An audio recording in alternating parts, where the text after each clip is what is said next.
प्राचीन भारत का गौरव नालंदा विश्वविद्यालय। प्राचीन भारत अपनी समृद्ध संस्कृति और ज्ञान के लिए प्रसिद्ध था। यह विश्वविद्यालय प्राचीन भारत के गौरव का प्रतीक था। नालंदा विश्वविद्यालय सिर्फ शिक्षा का केंद्र नहीं था, बल्कि यह एक ऐसा स्थान था जहां अलग-अलग संस्कृतियों का मिलन होता था।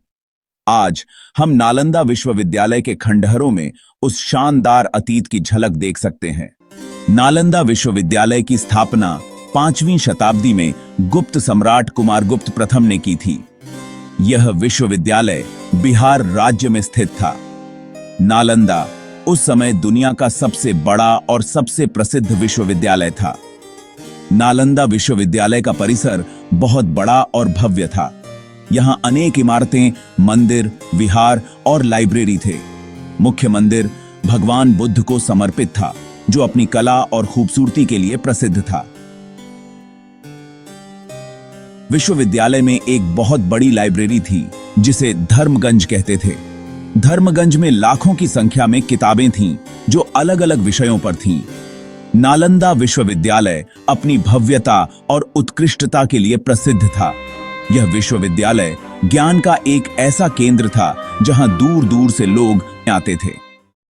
नालंदा विश्वविद्यालय अपनी बेहतरीन शिक्षा प्रणाली के लिए प्रसिद्ध था। यहां बौद्ध धर्म, दर्शन, तर्कशास्त्र, व्याकरण, ज्योतिष, चिकित्सा और गणित पढ़ाए जाते थे। छात्रों को गहन अध्ययन और चर्चा के द्वारा ज्ञान दिया जाता था। यहां से पढ़कर निकले लोग देश विदेश में सम्मानित होते थे। नालंदा विश्वविद्यालय प्राचीन भारत की शिक्षा प्रणाली का आदर्श उदाहरण था। नालंदा विश्वविद्यालय कई महान विद्वानों का घर था। यहाँ के टीचर अपने विषयों के जाता होते थे और स्टूडेंट्स को बहुत गहरा ज्ञान देते थे। नालंदा विश्वविद्यालय से जुड़े कुछ प्रमुख विद्वानों में शांत रक्षित, धर्मकीर्ति, अतिश, नागार्जुन और ह्वेन-त्सांग के नाम बहुत प्रसिद्ध हैं। चीनी यात्री ह्वेन-त्सांग नालंदा विश्वविद्यालय में पढ़ने आए थे और उन्होंने अपने यात्रा वृत्तांत में विश्वविद्यालय की भव्यता और यहाँ के विद्वानों की बहुत तारीफ की है।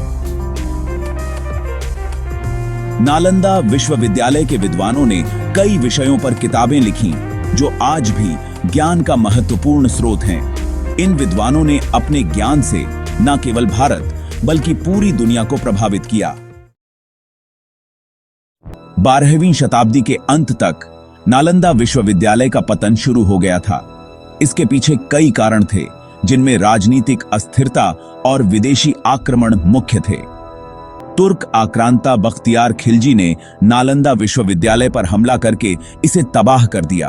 कहा जाता है कि विश्वविद्यालय में इतनी सारी किताबें थीं कि उन्हें जलाने में कई महीने लग गए। नालंदा विश्वविद्यालय का विनाश भारतीय इतिहास की एक बहुत दुखद घटना थी। इस घटना ने भारत की ज्ञान परंपरा को बहुत बड़ा धक्का पहुंचाया। आज नालंदा विश्वविद्यालय के खंडहर प्राचीन भारत की शानदार परंपरा की याद दिलाते हैं। हालांकि इस महान संस्थान को फिर से जीवित करने के प्रयास किए जा रहे हैं। 2010 में भारतीय संसद ने नालंदा विश्वविद्यालय अधिनियम पारित किया, जिससे नालंदा में एक नए विश्वविद्यालय की स्थापना का रास्ता साफ हुआ। यह नया विश्वविद्यालय प्राचीन नालंदा विश्वविद्यालय की विरासत को आगे बढ़ाने की कोशिश करेगा। यहां कई विषयों में ऊंची शिक्षा दी जाएगी और रिसर्च को बढ़ावा दिया जाएगा। नालंदा विश्वविद्यालय का पुनरुत्थान भारत की ज्ञान परंपरा को फिर से जीवित करने की दिशा में एक महत्वपूर्ण कदम है।